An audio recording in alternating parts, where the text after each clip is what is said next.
identified as my job title, which is film producer. And which, entails leading people, a lot of people to a very specific end. So let me qualify for a moment. I make content. I make film, television, digital content. I've done over 23 films and 200 pieces of digital content. And what I do specifically is that I find the story or a director that has the idea, and I execute said idea within the confines of the resources that we have, money, people, time.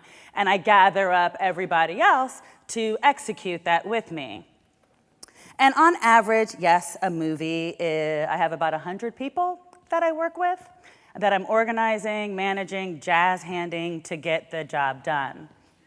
So, and typically, just to add, typically my films are about underrepresented groups and marginalized people. That's my passion, that's my thing, right? So I know it may seem like a lot, a bit of a stretch having an identity crisis or a come to Jesus moment when thinking about leadership, but truthfully, it led me to sort of a weird place. It led me to ask questions like, I don't know if I really want to be a leader. It's a lot of responsibility. It's a lot of pressure. I just want to make my films. I want to do my art. I want to show different types of people on film and TV so that they don't feel so alone. That's really all that I want to do. Leading to me seems like a lot of responsibility. It seems like you're beholden to a big group of people and you have to care about them. And I wasn't kidding, real talk. I'm the person that leaves my therapist when they start saying, do you think you might have intimacy issues or bonding issues? That's me. I'm peace out. I leave. I'm the person that, when charged with, hey, do you want to go to a party or do you want to stay at home and watch TV with your dog? Watch TV with my dog. We'll win every single time. But on the flip side of it, I love large groups of people when we're all working together to execute a vision, when we have a means to an end. Okay, that's right. So I'm and scene, drop the mic. So that was sort of, I know, I'm all over the place, y'all. So that was my sort of black hole of circular thinking that I was in for the past few weeks when I was trying to prepare for this keynote. Okay, that's a total lie, because I'm a procrastinator. Turns out I'm a leader that procrastinates. It was really the past 10 days when I thought about that, and I started freaking myself out. Okay, so like I was saying, prior to last week, if I was asked, do you identify as a leader, I'd say no, I'm a producer, but that's a job title. A leader is what you are, right? Right. What do you identify as? And I had a moment. I identify as an outsider. I identify as a misfit, as a nerd, as a weirdo. And yes, I love myself, I have a healthy self-esteem, but I wholly identify myself as the other. And I tend to gravitate and gather others to make kick-ass movies about people who don't get to see themselves in TV and film, so that they can see that they matter, that their stories matter. And you know what? I've been doing it for 20 years. I know I look at, but 20 years, right? So I've either produced, line produced, production managed, I should have this, right? This subject matter should not freak me out, right? But it did. And then I realized something, that I learned everything about leadership from television and movies. I am a lady of a certain age. And there was a time back in the day when there wasn't any daycare. You were a latchkey kid. You came home, and from the hours of 3 to 7, you watched TV and your VCR. Some of you are too young to know what a VCR is, but Google it. But that was what raised me from 3 to 7 for years. And it started out cool. My forms of leadership was yeah, Fat Albert, Scooby-Doo. I love it when a plan comes together. The A-Team. Real talk. And then it took a turn. So I'm going to go through, The Warriors, y'all know that movie, Come Out and Play, the cats trying to get from Coney Island, from down here to Coney Island, right? And it took sort of a dark dystopian turn.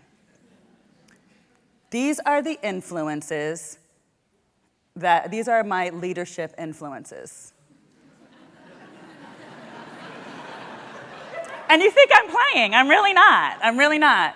Yes, Ripley, okay.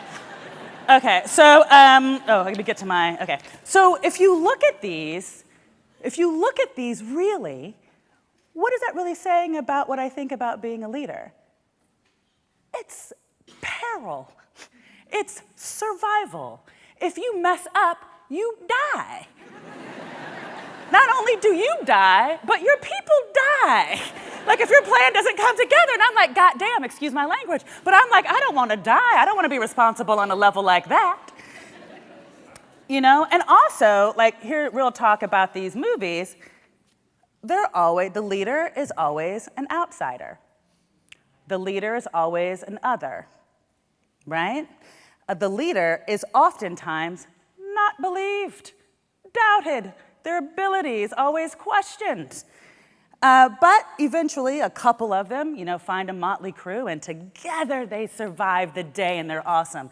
Except for Newt in Aliens, and I don't know, we don't know what really happened to Fat Albert. He had childhood obesity and diabetes, but we're just gonna say, for right now, that they all got out unscathed. So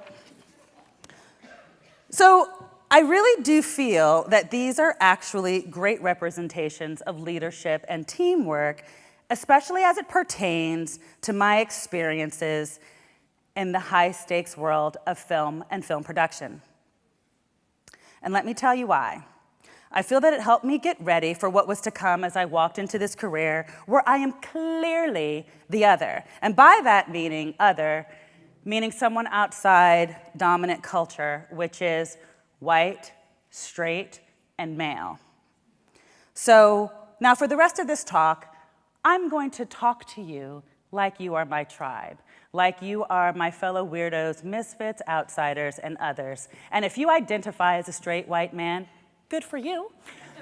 But today, I'm like, that's all great. But today, I'm gonna ask you to get in touch with your lemonade, Beyonce's lemonade, and channel your inner black woman, okay? So, and it turns out in my business, black women, or the other, and this is, who cares about that, just the other, we're not so prevalent. We're kind of like unicorns. There's not that many of us. I mean, it's getting better, but it certainly wasn't as good when I was coming up in the 90s. But somehow, even back then, when I was a kid, I knew that I was going into a hostile workplace. People really would be out to get me. And it's film business. Everybody's out to get everybody. It's like, I'm not special. But I really was preparing myself for that. And I also knew that, I still had to convince people that I knew what I was talking about, even though I didn't look like them or have a penis. So now that I had my origin story down, made peace with my inner turmoil, I was able to get to a few core things. And these are the things that I realized after reflection that I do on every film. And I actually encourage my crew, my team, to do on every film. And it's been my sort of, call them the rules or my principles, that have gotten me through. Know thyself, the what and why of it all, D-bad, or don't be a dick, please.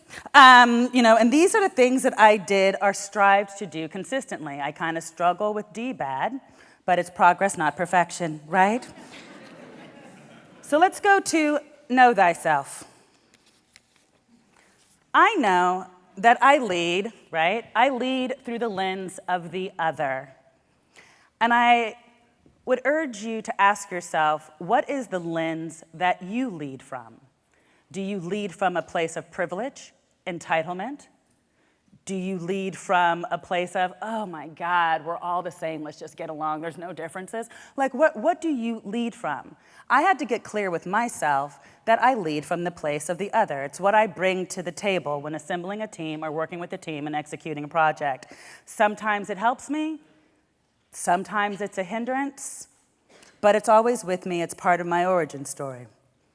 So when I was starting out, I knew on a cellular level that I was going to be coming from the outside in. And people saw this as a disadvantage. They were like, Effie, what are you doing? You don't know nobody looks like you there, no one's trying to check for your story. But I knew this is what I wanted to do. I knew that images were very powerful to me. So I knew that So I knew that I was going to be coming from the outside in. And I know, and a lot of times people who are the other know, that this actually can be an advantage because we're able to see from the outside, we're able to see the whole thing, right? We're able to see how all the pieces fit together. In case they fall apart, we can put them back together again, but it actually helps us. I also had to get comfortable with going through a few extra steps to get my seat at that leadership table. And I had, like for instance, I had to get clarity of how I see me, but then I also had to get clarity as to how you may see me.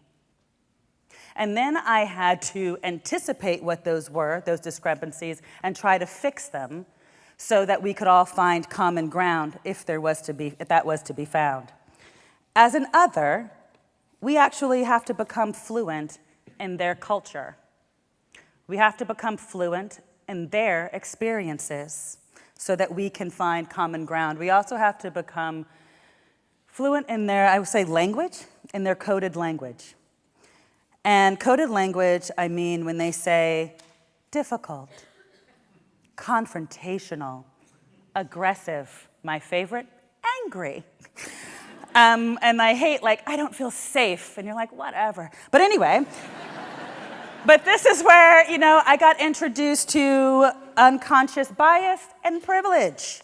And I have to take all of these things into consideration. I have to translate them and then take my team and we have to navigate around it. It's not fair, but life isn't fair, and I'd rather not cry about it, I'd rather be about it. That's also what I take into this. And also I just want to talk about, when you're talking about knowing thyself, you have to know your character defects as well as your character assets. These are also things that you bring to the table wherever you go. For instance, my character defect is sometimes, not all the time, but sometimes I feel like I brought the whole damn table. I feel like I bought the coasters, the chairs, everything. I brought the table. That's my character defect. My character asset is I know that I'm full of shit some of the times. And I can't take myself too seriously. But the one thing that I gotta take seriously and that I always hold seriously is the what and the why. And the what and the why is specifically, why are you doing this? And what are you doing here? So I don't know if I was being prepared by the universe by loving the Warriors, Full Metal Jacket, and Ripley. Like some people go, what would Jesus do? I would be like, what would Ripley do? Like maybe I was being prepared for what was getting ready to go down because I love these movies. Or maybe on some weird, sad level, I should have stayed with the therapist, I was actually manifesting some sort of situation where I would have to run the gauntlet, where I would have to put everything that I thought I knew about leadership to the test.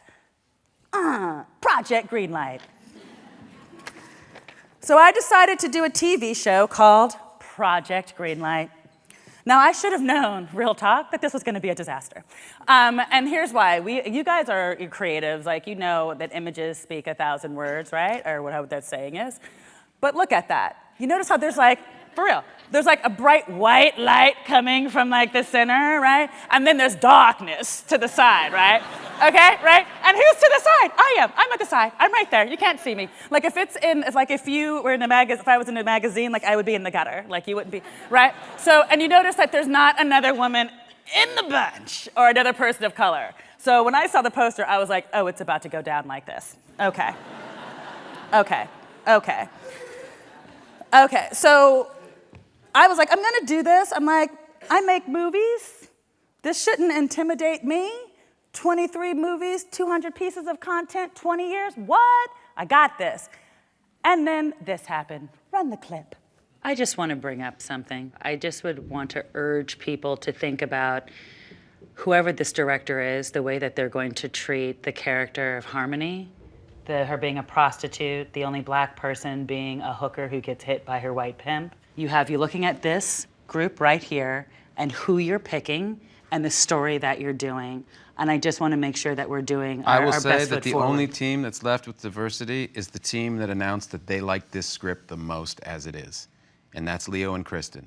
Everyone else had major problems with it. And with exactly the things that you're bringing up and exactly the things that we brought up to each other, So Not necessarily I true. think on the surface, they look like one thing, but they might end up giving us something that we don't want. And when we're talking about diversity, you do it in the casting of the film, not in the casting of the show. Whew. Wow, okay. Right? All right, okay. 3 hours, I just met those cats. Oh, okay, all right, thank you.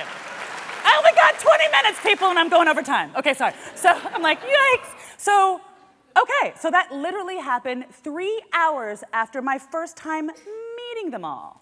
Right? And the only bright spot was that Ben Affleck really did look that good. So that was okay. That was really like, it was really beautiful. Okay, I digress, I'm running out of time. And I'm going longer, sorry. So I'll just say, like, this was let me get to myself here. So that happened, and I met those cats. It was only 3 hours after meeting them, like I said. And that was really something. So I became a meme, a GIF. Is that what you say, or a GIF? I don't quite know. Whatever, sue me. So after that was my first day, 3 hours after meeting, and for the next 6 months, I had a camera on me all day, every day, as I did my job, leading the creative team. Hence the talk title, Throwback. And just imagine that every time you had a phone call in your job, every time you had to handle a conflict or deal with like something that's not that important, every time you had to go to the bathroom, you had to tell them you were going so they would turn off your mic. I don't know if they really did. But the thing is that they did it so much that eventually you forget that the cameras are there. And that's kind of what they're banking on. And me being a completely self-possessed, knowing thyself, I can't look at that anymore, knowing thyself sort of person, I know that I am not for everybody. I know that I am kind of a polarizing character. Either people usually like me or they hate me. There's not a hell of a lot of middle ground, but for some reason I did some sort of mental jujitsu and thought that this was a good idea, and I was gonna go ahead and do the show and put myself out there on some sort of global level. What and why? So I didn't do it for money. I made $900, and I'm gonna tell you numbers. I made $900 on that whole TV show. I got paid to produce the movie like I normally would, but I get nothing. I get no residuals, I get nothing from that TV show. So it wasn't the money. I'm cocky, and I have a big personality, and sure, it appealed being on TV. I thought maybe I'd have my Kardashian moment. I'm just kidding, I really knew I wasn't gonna have a Kardashian moment. But I didn't do it to be on TV, but the deeper reason I did it was that I could show my team, my beautiful, inclusive, looks like America, highly qualified team. I wanted to show women, and I wanted to show people of color representing in a workplace that has been traditionally closed off to them. I knew that this was an opportunity to expose the system, maybe change the system, but I also knew that it would cut both ways. It was risky. So in order for me to go and do this, I had to go to my team, and I had to ask, I say permission, or to make sure that we were all in it together, because it could have like a pretty big backlash. But then again, this could also get us to a whole new and improved playing field. This could get us bigger and better seats at a table, maybe get new people at new tables, good seats. And maybe, just maybe, we would be able to inspire other people to join us in our plight. That was what we were looking to do. They said yes, my team. We assessed, they booted up, they suited up, and we made the movie on time and on budget. Yes! The creative battle was a little iffy, you know, the movie was a little, wasn't to my taste. But the behind the scenes team, we did a good job, and we were a team of leaders. And I have to say that this was one of the most brutal experiences I've ever been through. But I also have to say that my rule of three, or the rule of three, I'm sure it's not mine, other people have done it, really got me through.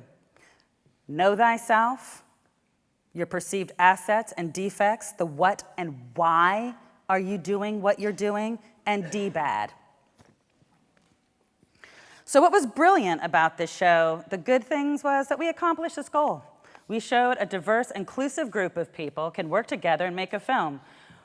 We showed that we're not only in front of the camera, but we're also behind the camera, and that we exist and we want the opportunity to work too. The bad things, the not so good things, I realized I got a bit of a chip on my shoulder. Shocking. It's clear that my leadership style doesn't work for everyone all the time. And often I had to opt out of being nice in order to be effective. Now, this is a real sort of double-edged sword, especially if you're a woman, because if you opt out of being nice, you're labeled as a bitch. If you're a man and you opt out of being nice, Bob's just doing his job. And that drives me crazy. But that's a talk for another day. So I feel that there's a delicate balance between opting out of nice and being a dick. It's progress, not perfection. It's what we strive for, people, but also in a team and at a workplace, we're human. Some days just aren't our day. Sometimes you just can't have someone challenge you all the time, and you kind of turn into a little bit of a dick. This happens a lot. And for me at least, and there's a quote that I go to when I'm about to do, I call it the tilt and side eye. And that's when you know you're about to get it. Especially if I'm a black woman, I'm just letting you know, like this is the sign when you see the tilt and the sort of look to the side. So I actually, when I get there, and my team knows, they're like, easy, Tiger. For real, they really do. I have to remember a quote, and it's from Plato, and it's, be kind, for everyone you meet is fighting their own battle. Be kind, for everyone you meet is fighting their own battle. And I have to say that over and over again, because ultimately, in working in a work environment, if a work environment is going sideways, I have to look at myself and see what I'm doing wrong, and I have to course correct it. And I encourage my team to do the same. As a team leader, you are ultimately responsible, and people have to follow, and people usually follow your lead. And honestly, that's all I really have to say on that one. I think we get it. So I'm running out of time. But I just wanted to say thank you for being here, and thank you for giving me this opportunity to do a deeper dive into what I feel it takes to be a leader. I really appreciate that. And I hope that you found something that resonated with you. And if not, there's another talker. Jennifer's great. She'll give you all sorts of things. I'm like, yikes. But really, at the end of the day, know thyself. Know what lens you're actually leading from. Know your character assets and your defects. The what and why of it all. Why are you doing this project? What are you doing here? What is your purpose? And then DBD, don't be a dick. Thank you all very much. I appreciate it.